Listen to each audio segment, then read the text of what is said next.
Halo teman-teman semuanya. Bertemu lagi dengan aku, Ananda Zahrani Putri. Kali ini kita akan belajar dengan tema seputar perkantoran. Ada yang tahu nggak kita mau belajar apa hari ini?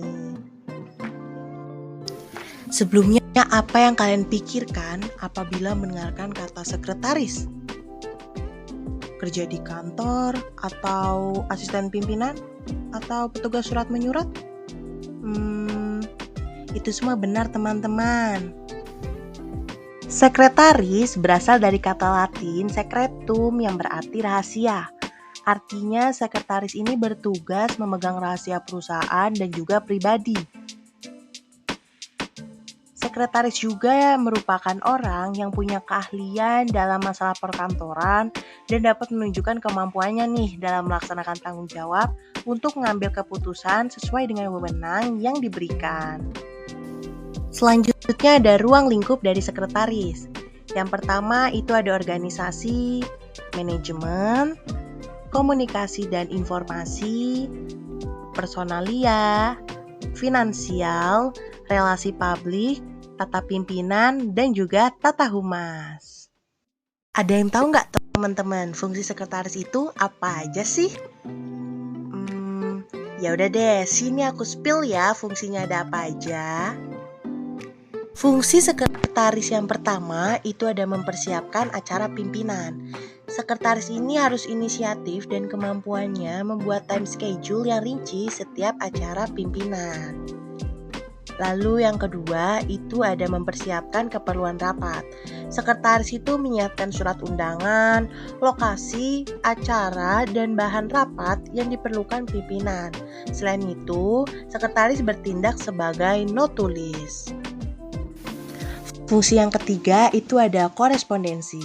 Sekretaris yang cakap dan inisiatif dapat membantu pimpinan untuk mengurus surat masuk dan surat keluar. Lalu yang terakhir ada fungsi kearsipan. Sekretaris melakukan pengurusan terhadap surat yang ada dengan sistem, dimulai dari proses menerima hingga mendapatkan kembali surat-surat berikut. Selanjutnya ada tugas-tugas dari sekretaris. Yang pertama ada tugas pokok, yaitu berhubungan dengan pelayanan kantor. Lalu yang kedua ada tugas khusus, yaitu tugas yang tidak setiap hari dikerjakan.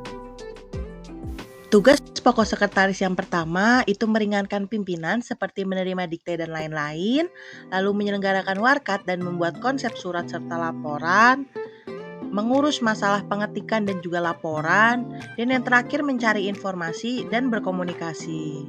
Nah, kalau tugas khususnya yang pertama ada pengurusan perjalanan dinas berupa pengurusan rencana, imigrasi, tiket dan akomodasi.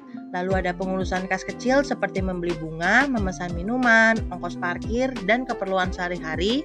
Dan terakhir tugas khusus yang bersifat kemasyarakatan, biasanya berhubungan erat dengan masalah komunikasi baik human relation ataupun public relation.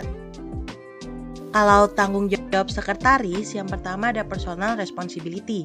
Sekretaris bertanggung jawab terhadap performasi diri. Ada internal responsibility, sekretaris bertanggung jawab terhadap upaya pencapaian kinerja kantor dan pengaruhnya. 3 ada networking responsibility, sekretaris memperluas jaringan perusahaan dalam mengembangkan citra perusahaan. Dan terakhir bertanggung jawab atas berhasilnya perusahaan tempat dia bekerja. Selanjutnya ada cara kerja sekretaris. Ada beberapa hal yang diperhatikan sekretaris dalam melaksanakan pekerjaannya.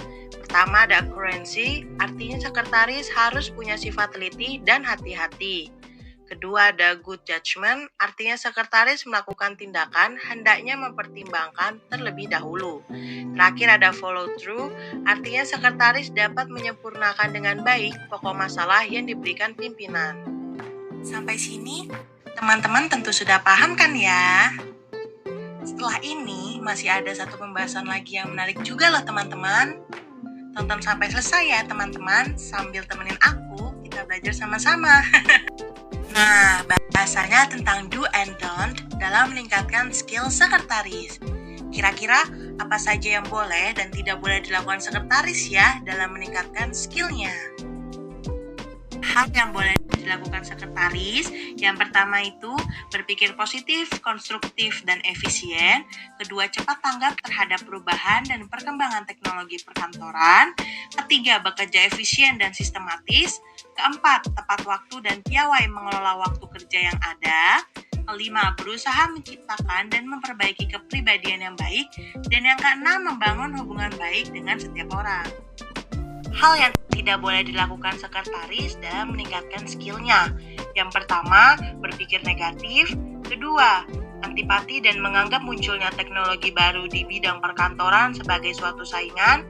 Ketiga, bekerja berdasarkan mood dan keinginan hati. Keempat, mengabaikan waktu dan bekerja tanpa target yang jelas. Kelima, puas dengan kepribadian yang ada. Dan terakhir, membangun hubungan baik hanya dengan pimpinan.